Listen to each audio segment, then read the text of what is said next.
What's up, everybody? This is Jason Brooks, Picture Perfect Landscapes. So we've been warning you, it might get a frost this year. It's been a weird winter, super cold, lots of wind, lots of rain, and now it's coming. So just making a little video to warn people. I know you've seen the weather, you know it's coming, but you may not really be thinking about the fact that this actually could have an impact on your plants. Spring kind of got delayed and things are just now really getting kicked off. So there's a lot of plants that are either in full bloom or just now foliating, and these plants ideally need to be protected. Plants are fairly resilient, so they will recover on their own.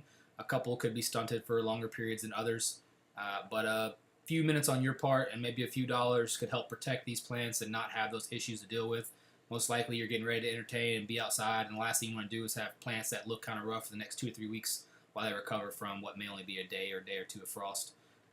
So to quickly go over a few things you can do and a few plants you need to look out for. So plant-wise, Japanese maples, particularly the lace leaf type, magnolias that have tulip blooms. These are going to be probably the most common trees that you would want to watch out for that need to be taken care of. All your perennials, if they have fragile leaves or they're in full bloom, need to be taken care of. We said it before, but annuals, they shouldn't be in the ground at all right now. But if you've already planted them, definitely cover those. If it does indeed get down around freezing with the winds, there's a very good chance that you will completely lose the plant and it will not recover at all.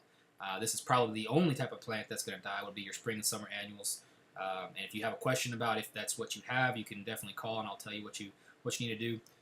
Roses have also fully foliated. Many of them are already getting pretty good size on them, and many azaleas are already in full bloom. I'm sure there's other plants I'm not mentioning, but again, if you have a question about the plant, if it needs to be covered or taken care of, give me a call. For the most part, most of your woody stem plants and larger shrubs like hollies and boxwoods and all this kind of stuff should be pretty good. You may get a little bit of stunt if they've already flushed out, which I've noticed some boxwoods are already flushing, some hollies are already flushing. So you may find that after the first 2 days go by, these plants, the new growth is kind of wilted and curled up. They will recover from that. It's not a big deal. Don't go out and wrap every single plant in your property. But your annuals, definitely. Your perennials, as many as you can, especially those in full bloom or with fairly sensitive leaves. And then again, your Japanese maples, your tulip bloom magnolias. So about what you can do, to be simple, the rain we're getting right now is going to help a lot.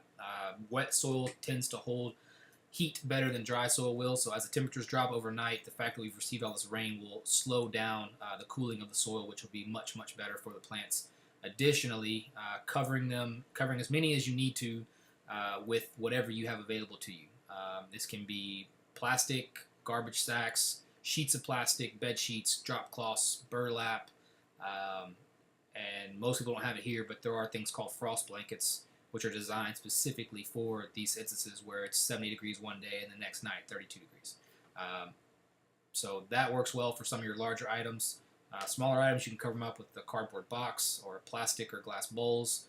And then furthermore, for things that you might really be worried about, you can put a light underneath a tree or a shrub if it's a larger one that you really don't want to have any issues with. So that's pretty much it. Hopefully we won't have too many issues, but if you have a question, like I said, give me a call. Phone number is 901-246-7656. You can also email me at jason@pictureperfectlandscapes.com or find us on the website at www.pictureperfectlandscapes.com. Thanks.